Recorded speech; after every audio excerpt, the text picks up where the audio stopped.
Welcome back to That Dad Guy. So today I want to do a little bit of then and now when it comes to stamps. And what I mean by that is I mean these yearbooks. Here's a yearbook from 1982 of Canadian Stamps, and here's a yearbook from 2020 of Canadian Stamps and how they might differ. So if you're a stamp collector or you're interested in philately or maybe just like the world and what's going on, I thought I would show you what we used to do here in Canada for the yearbooks and what we do now. And I'll kind of go, not page by page, but show you a little bit about what the stamps look like then and now. So I think this might be the best way to show you. You can see originally they came in a folded book like this, and then you pop it out of the case, and the sheet that came with them showed every stamp that came out that year. So you got a snapshot of what the stamps looked like in 1982. I'll just put this aside for right now. Here, that'll be best. And then you can see here it says Canada Post at the bottom. So the old logo, not the new logo. And then inside, you got a little bit of introduction into the stamp world. And here you go, first page. It talks about Jules Legier.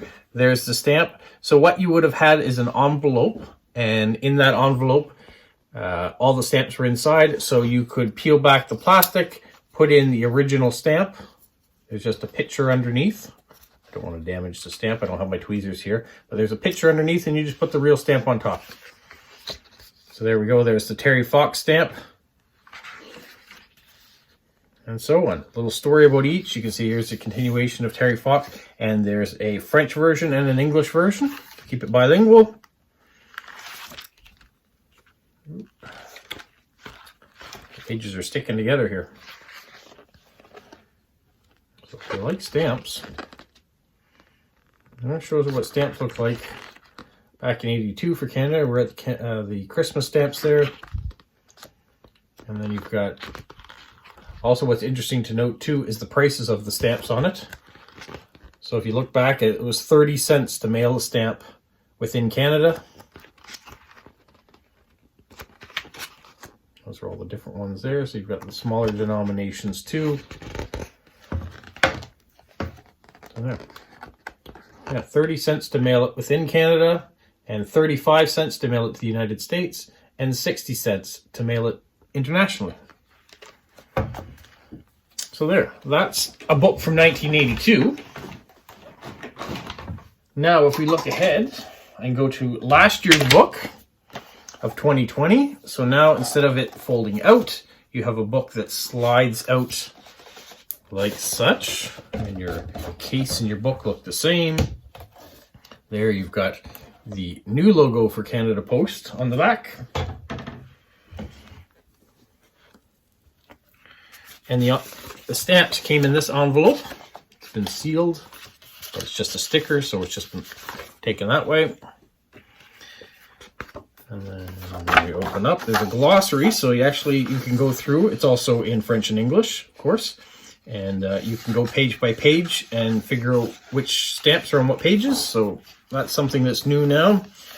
You have more of an introduction there. You've got beautiful color pictures where there was no color pictures in 1982. So lots of background. And then you have the stamps. So here you have, and you may have seen some of these stamps go out on postcards that I've sent or postcards. I certainly have this postcard here. So you could buy the postcard, prepaid postcards like this that had the stamps already on it. And here's a Chinese New Year stamp. And this also shows you the difference of how things are. Another stamp.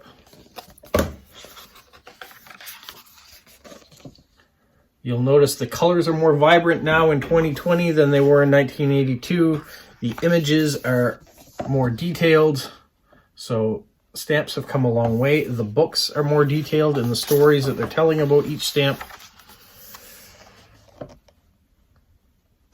All of these stamps don't have prices on them, so I will get to a stamp I'm sure that does have a price on them. If it has a P, it just means you can mail it. Some of these stamps I don't even remember seeing, even though they were just last year, 2020. I only got into Postcrossing in April of 2021, and from that, I've really gotten back into stamps again too, because I'm seeing stamps from around the world, and I'm buying different stamps to put on my postcards. But you may be seeing these stamps for the first time as well. Or if you're Canadian, you've seen them in the post office. This type of stamp they put out for charity because it says +10, so they're giving an extra 10% there for the sale of each stamp. Is an extra 10 cents is going off to charity. There's the Diwali stamp from last year.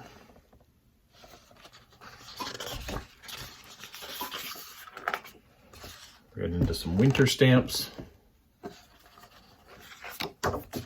There's the Christmas stamp. You may have seen that one go out because I still had some of those when I went to the post office to buy. And there's the Maud Lewis. So those are the 3 stamps that were put out for her. So you can see this is the Canadian one, this is the US bound one, and this is the international one. There's a Hanukkah stamp. And then we're near the end. That is the end. So that's what the books look like if you were to go buy them from the post office. This year's, I can tell you, costs $80 Canadian to buy an album like this. I don't remember what it cost to buy an album back in 1982, but I'm guessing not $80.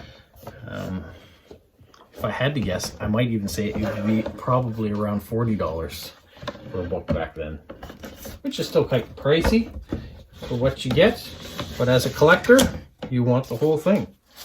So there, let's flip it back around again.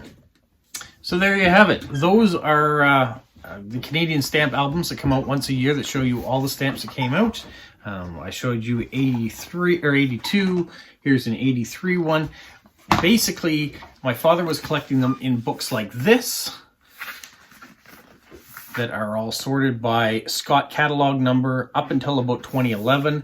After 2011, the last 10 years, he's been doing it by the albums. So there's a 2012 album. There's a 2013 album, 2014, and so on, all the way up to present day. You got the 2021 this year for Christmas. But before 2011, he was doing it in this manner. So you would buy the pages, and then you would acquire the stamps and put them in yourself. So some of them are mint condition stamps. He would just buy the originals because he wasn't receiving them on letters. Others you will see are postmarked because that's how they came. He just got them off an envelope, put them into his binder. These aren't 100% full, so maybe over the years I will go in and try to fill in some of the gaps that he has. But if you're interested in collecting Canadian stamps, these pages, the Unity Canadian Stamp Album pages, are fantastic that way. The binders, I got these when I was living out west for my dad. Before that, he was just buying a binder and putting a graph paper in it and putting the hinges on the back of the stamp. So if you're a stamp collector, you know all about the hinges where you kind of have one side that sticks to the page and then there's a little flap that comes over that sticks to the back of the stamp. He was doing that, but these ones are much better. They just have a piece of plastic and you just slide the stamp into the pages that way. Trying to get this so you can actually see the pages. So these albums are great. I don't know if they exist for all the countries or if it's just for Canada, but like I said, when I was living out west, I bought these, west I mean Vancouver. I bought these albums for him and he started to put all his stamps in right up until 2011 from the inception that he had. And then after that, he moved into these albums. So yeah, I'll show you more of the collection if you're interested. If not, maybe this will be a one-off video. But for now, Hopefully you enjoy it if you are a stamp collector or into the hobby, or maybe because you're a post-crosser, you're getting more into stamps that way. Whatever, if this helps you, hopefully it will. And if you have any questions or comments, I'd love to read them. So stay safe. What, Polo? You say like, subscribe, share, and tell all your friends? Who's a good boy? Who's a good boy?